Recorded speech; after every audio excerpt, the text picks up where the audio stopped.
And welcome to my channel. तो आज हम लोग मैकेंजी का 7S फ्रेमवर्क देखने वाले हैं।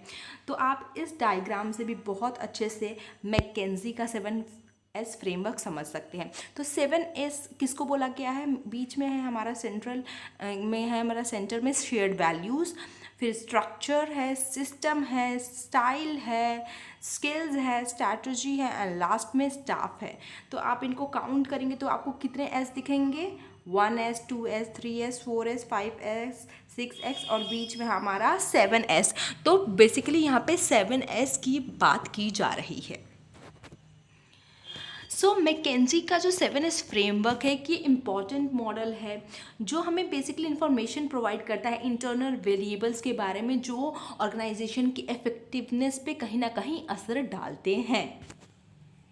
जो कंसल्टेंट थे मैकेंजी एंड कंपनी में, उन्होंने एक कंसल्टिंग फर्म है यूएसए की, उन्होंने 7 फैक्टर्स को आइडेंटिफाई किया है। शेयर्ड वैल्यूज़ को इन्होंने सेंटर में रखा है और ये 3S हैं आपके ऊपर वाले स्ट्रैटेजी, स्ट्रक्चर और सिस्टम। इनको हार्ड एलिमेंट भी बोला जाता है, इन तीनों को हार्ड एलिमेंट भी बोला जाता है। वहीं नीचे के 3S को क्या बोला जाता है? सॉफ्ट एलिमेंट्स बोला जाता है। स्टाइल, स्टाफ और स्किल्स हैं हमारे नीचे के ये एलिमेंट। तो हमारे 7 एलिमेंट्स क्या हैं? Shared values, strategy, structure, system, style, staff and skills. चलिए नेक्स्ट हम लोग पढ़ लेते हैं। तो नेक्स्ट है हमारा शेयर्ड वैल्यूज़ क्या होती है। तो शेयर्ड वैल्यूज़ एक एजम्पशंस हैं, बिलीव है, वैल्यूज़ हैं एक ऑर्गेनाइजेशन की, जो एक ऑर्गेनाइजेशन अपने मेंबर्स के साथ शेयर करती है। और ये एक डिपिक्ट करता है कि ऑर्गेनाइजेशन कहाँ पे स्टैंड कर रही है, किस चीज़ के लिए स्टैंड कर रही है, और ये भी डिटरमाइन करता है द वे ऑर्गेनाइजेशन ऑपरेट्स। तो ये पहला हमारा शेयर्ड वैल्यू है, ये बहुत ही इंपॉर्टेंट आपका कह सकते हैं कि एलिमेंट है, इसलिए इसको सेंटर में रखा गया है, बीच में रखा गया है। नेक्स्ट है हमारा स्ट्रैटेजी। स्ट्रैटेजी क्या है? एक वे है जिसमें ऑर्गेनाइजेशन इंटरैक्ट करती है, किससे?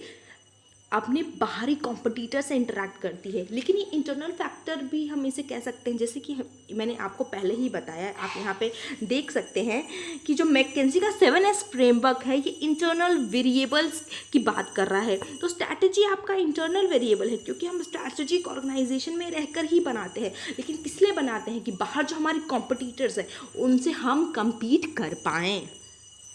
नेक्स्ट एस है हमारा स्ट्रैटेजी के बाद स्ट्रक्चर।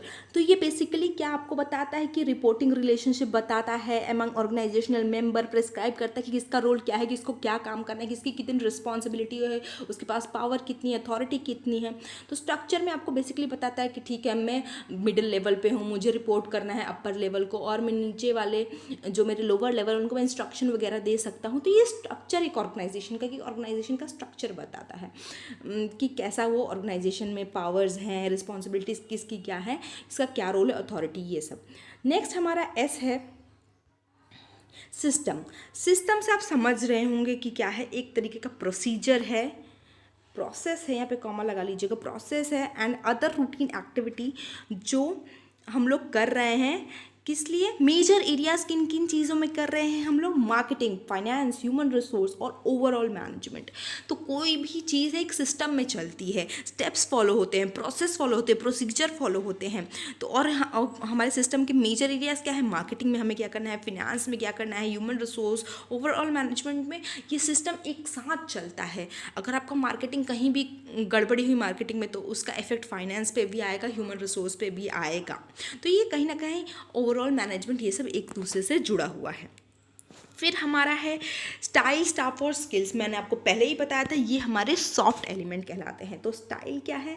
ये कल्चरल स्टाइल एक ऑर्गेनाइजेशन का, कि हमारा ऑर्गेनाइजेशन क्या कल्चर फॉलो करता है, कैसे रिलेशन है हमारे आपस में, ये सब, और कैसे एक मैनेजर बिहेव करता है अपने ऑर्गेनाइजेशन का ऑब्जेक्टिव पूरा करने में। क्या वो अपने एम्प्लॉयज़ को कंसर्न है अपने एम्प्लॉयज़ के बारे में, उनको डिसीजन मेकिंग में लेता है, क्या स्टाइल है हमारा, डेमोक्रेटिक है, अथॉरिटेटिव है, लेजिस फेयर है। अपने ये सब स्टाइल्स पढ़े होंगे। स्टाफ है, स्टाफ में क्या आता है?